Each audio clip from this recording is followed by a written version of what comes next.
Buenas chicos, comenzamos con esa guía de lectura de la realidad y el deseo, que se trata de una lectura obligatoria de Luis Cernuda. Planteamos esta guía de lectura, como lo hacemos a través del libro, pues es muy fácil. Prácticamente centrándonos en la realidad y el deseo, pero viendo también un poco la evolución de la temática de Luis Cernuda a través de toda su obra poética. Como comenta aquí el libro, hay que tener en cuenta varias cosas. Primero, que se sigue la tradición clásica, que el autor sigue la tradición clásica de comenzar todos los versos con letra mayúscula.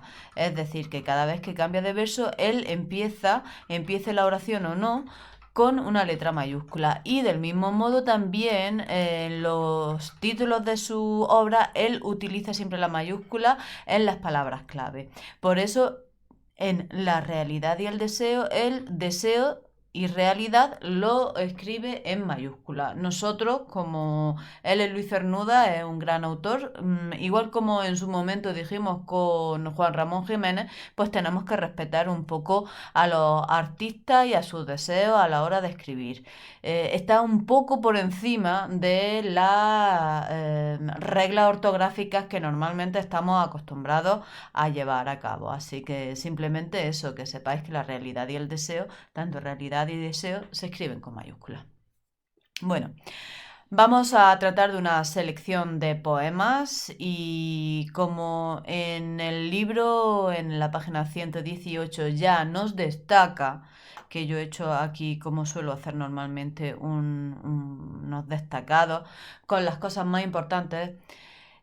Aunque hablamos de ficción y aunque normalmente siempre decimos que el yo poético no se puede equiparar directamente con los autores, en este caso, Luis Cernuda, sí que es verdad que es un poeta en el que esa línea es muy, muy fina entre el yo poética y lo que se puede considerar como autobiográfico de su obra. ¿Por qué? Lo vamos a ver con posterioridad, pues prácticamente porque el autor es una persona muy tímida y él ya es una persona pues que vive ese aislamiento social, que vive la soledad y la traslada en su poética y en cierta medida rebelde y un poco a veces con ira, ¿no? Por esa situación que le toca vivir. Os recuerdo que ya en el pasado trimestre os planteé un vídeo en el que se hacía un repaso por la vida, obra y planteamiento estético de Luis Cernuda y que es muy importante que lo veáis porque en él ya se comentan todas estas cosas que he dicho, que se trata de una persona muy tímida, vinculada a una familia muy tradicional y que eso marca pues su vida y su poética. Esa temática homoerótica que está siempre presente y que no era tan bien vista ni siquiera en los modernos de la generación del 27, hace pues prácticamente un siglo. Estamos hablando de comienzos del siglo XX y la sociedad desde entonces pues se ha evolucionado en positivo en ese sentido pues mucho. En la página 119, pues hablamos directamente de la realidad y deseo. Esto es un repaso de lo que es la vida de Luis Cernuda, que también la tenéis en ese vídeo que os comento que está puesto en Moodle desde el pasado trimestre. La realidad y el deseo. Bergamín es el primero que lo publica en 1936 y tiene dos ediciones más, una de 1940 en México y una tercera, como dice aquí tras varios intentos fallidos, en 1958. Su poética, como hemos comentado, está vinculada a su forma de ser, un poco aislada socialmente, un poco solitaria, pero no por ello menos rebelde y con menos ira, con menos necesidad de cambio. Por otra parte, nos encontramos con dos cernudas. ¿Vale? Lo vamos a ver muy claramente a través de su obra poética, de sus poemas. Uno va a ser romántico, muy vinculado al amor, y el otro antirromántico, que se distancia con voluntad de objetivar la propia experiencia vivida. Cuidado con esto. ¿Qué es lo que nos vamos a encontrar? Nos vamos a encontrar con algunos poemas que son fáciles, pero estamos hablando de la generación del 28, del 27, disculpad. En la generación del 27, recordad la importancia que tiene el surrealismo y cualquiera de las vanguardias de principio de siglo. Y no son fáciles de interpretar, no lo son, pero siempre nos vamos a tener que dirigir a los temas universales. Recordad que los temas universales, da igual la época en la que nos encontremos, los poetas siempre hablan de amor, hablan de amistad, hablan de soledad, hablan de temas, preocupaciones humanas que da igual que pase el tiempo, que estarán siempre presentes. Entonces, esos son los temas que nosotros debemos de tratar y debemos de argumentar en nuestros ejercicios de selectividad. Cuando nos pongan un poema de Luis Cernuda y nos hagan un planteamiento, porque siempre nos hacen una pregunta que nos ayuda en cierta medida a dirigir nuestro texto argumentativo, seguramente siempre vayan vinculados a algunos de estos temas universales que os he comentado.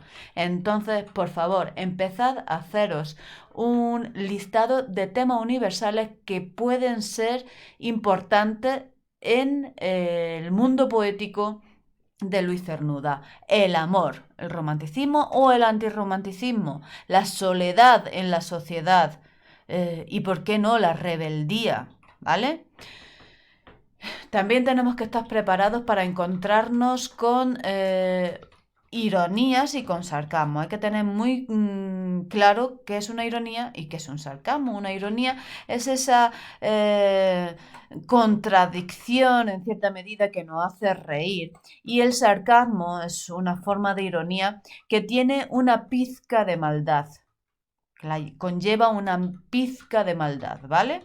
Entonces, pasamos directamente a las distintas etapas de Luis Cernuda y nos vamos a un texto que ya tratamos en las últimas clases antes de Navidad, ¿vale? Se trata de La noche a la ventana. Y vamos a hacer un pequeño recordatorio a través de todos estos indicadores que tenemos aquí en el libro en la página 121. Primero, se trata de una métrica tradicional. Daos cuenta que no prácticamente todos los versos miden lo mismo, heptasílabos, y con una rima pues que nos recuerda a los romances tan tradicionales que se han realizado a lo largo de toda la historia de la literatura española, y que además en la generación del 27 se recuperan pues muy ampliamente. Esa rima libre a, ¿vale? Por otra parte, nos encontramos con sencillez y antirretoricismo. Son dos términos que prácticamente son sinónimos, porque antirretoricismo, es decir, cuando no hay excesivamente condensación de figuras retóricas, ¿cuál es la consecuencia? Pues que van a ser textos sencillos y fácilmente interpretables. La cosa cambiará cuando nos vayamos a textos pues, más surrealistas de Luis Cernuda, ¿vale? El yo lírico pide a la aurora evitar el sueño. Sabe que con él viene el deseo. Eso ya lo vimos hace una semana y nos lo encontramos aquí en la segunda estrofa. El deseo escapa de forma inevitable con la noche. Es un deseo homoerótico, como hemos comentado ya, esa temática tan usual en Luis Cernuda, de autocontemplación.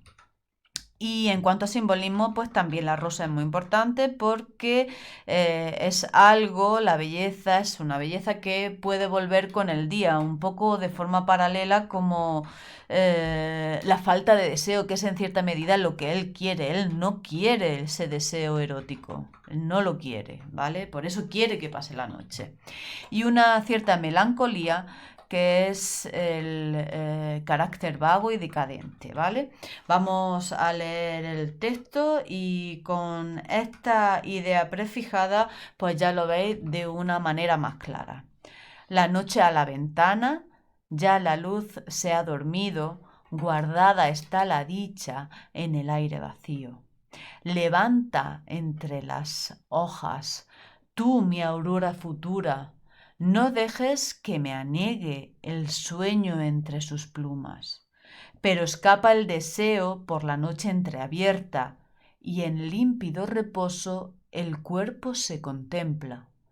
Acreciente la noche, sus sombras y su calma, que a su rosal la rosa volverá la mañana.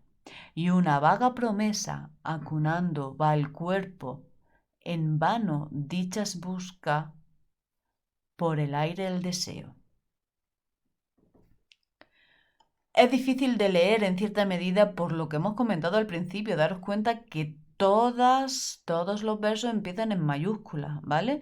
Pero aún así, desde luego se ve esa melancolía y esa gana de que pase la noche y que llegue el día para que todo llegue a la normalidad y que se olvide en cierta medida ese deseo sensual, sexual, que puede albergar la noche.